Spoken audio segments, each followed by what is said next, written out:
This lesson is in continuation with the previous lesson where we were discussing about the limit of a rational function as x approaches a.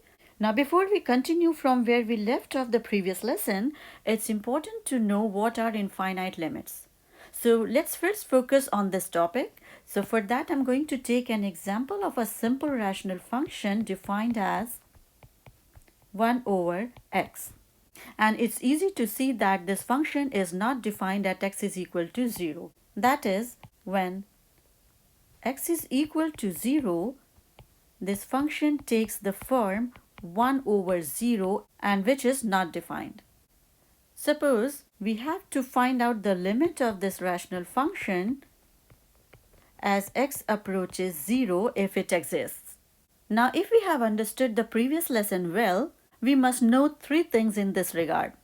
The first, that this limit cannot be determined by applying the direct substitution property because f of 0 is not defined.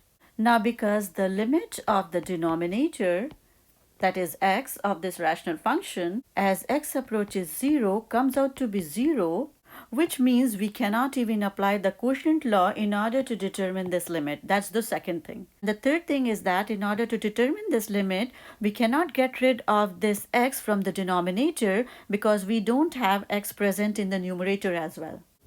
So we have no choice left but to make the table of values of x near the point 0 as we did in the lesson number 5b to look at the behavior of this function as x approaches 0. So for that, I'm going to show you the tables of values of x and y. Let's first focus on this table on the right. For example, starting from x is equal to 0.5, as x approaches 0, that is, as the values of x get closer and closer to 0, we can see that the corresponding values of this function become larger and larger and larger. And this process will not just stop here. As the values of x get further close to this number 0 without overlapping 0, the values of this function continue to become larger and larger, so that roughly speaking, they go beyond numbers that we cannot even count. That is, they become larger than any real number and still continue to grow endlessly. And to represent this fact, we use a symbol called infinity. Now, this infinity is not a number. And it will make more sense to us if suppose we have been given a number, say 10 to the power of 15. Now we can always tell a number which is bigger than this number. In this way, no matter what real number we have, we can always tell a number bigger than that. But this infinity is something which is beyond that. It is something that is larger than any real number, and it continues to grow without any bound. So the same thing happens here, that as the values of x get closer and closer to the number 0, the values of this function continue to grow and grow and grow, and they don't approach a number. Rather, they approach infinity as x approaches 0 from the right side. We write that the limit of 1 over x as x approaches 0 from the right side is infinity. But it does not mean that this limit exists. It simply shows a specific way in which this limit does not exist. Now exactly the same thing happens as x approaches 0 from the left, with the only difference that now the values of 1 over x become larger and larger negative. So which means the limit of 1 over x as x approaches 0 from the left is equal to minus infinity. So this limit doesn't exist as well, and which means that the limit of 1 over x as x approaches 0, it does not exist. So again we have that this limit does not exist, and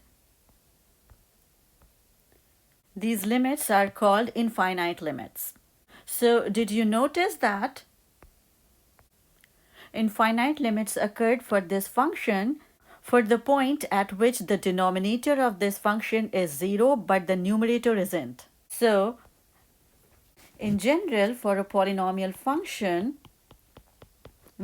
which I can write as px over qx, where obviously p and q are polynomials because this is a rational function, if at x is equal to a, the denominator of a rational function, that is q, so q of a is 0, but the numerator, which is p at x is equal to a, is not equal to 0. Then the limit of f as x approaches a is the case of infinite limit.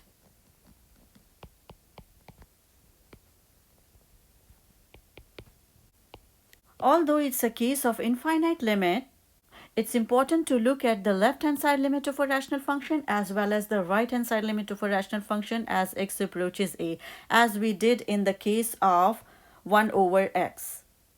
Because it helps us when it comes to graph this function near the point 0. Let's quickly see how. So for that, I'm going to show you the graph of 1 over x, and which I have right here. Now, knowing that the limit of this function as x approaches 0 from the right is infinity, this graph has been drawn for the points near 0 so that it grows in the positive y direction. Similarly, the limit of this function as x approaches 0 from the left is minus infinity. So the graph of this function has been drawn so that it goes down along the negative y-axis as x approaches 0 from the left. Now at this point, I would like to mention one more thing, and for that, let's focus on this vertical line in white, which is the y-axis also in this case. Now, we can see that as x approaches 0 from the right, the distance between this line and the graph of this function, that is 1 over x, continues to become smaller and smaller and smaller, and it approaches 0 as x approaches 0 from the right. And you can see that the same is true as x approaches 0 from the left. So this vertical line is called vertical asymptote of this curve 1 over x. So what is the equation of this line? See, this is the y-axis, and all along the y-axis x remains 0. So the equation of this line is x is equal to 0. So the line x is equal to 0 is the vertical asymptote of this function 1 over x. Now for this rational function, we just have one vertical asymptote. But in general, for a function, it can have more than one vertical asymptote. Also, you can see that the graph of this rational function does not intersect its vertical asymptote. And the reason is obvious. For instance, if we assume that this graph intersects its vertical asymptote, let's say at the point P. So which means at x is equal to 0, the value of this function is P, but which is wrong, because at x is equal to 0, the function is not defined. So the graph of a rational function does not intersect its vertical asymptote. And vertical asymptotes also help us to graph a function properly. In fact, whatever we have been learning from the beginning of these lessons provides us with tools which help us to graph a function. But still, up to this lesson, we don't have enough information so that we can graph any function on our own. But we'll keep on gathering this information as we'll advance in our lessons, and later we will learn how to graph a function. So for now, let's quickly add one more statement right here, that for any rational function in general, if the limit of f as x approaches a is the case of infinite limit, in that case, the line x is equal to a is called vertical asymptote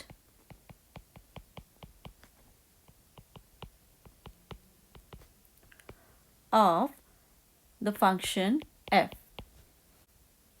So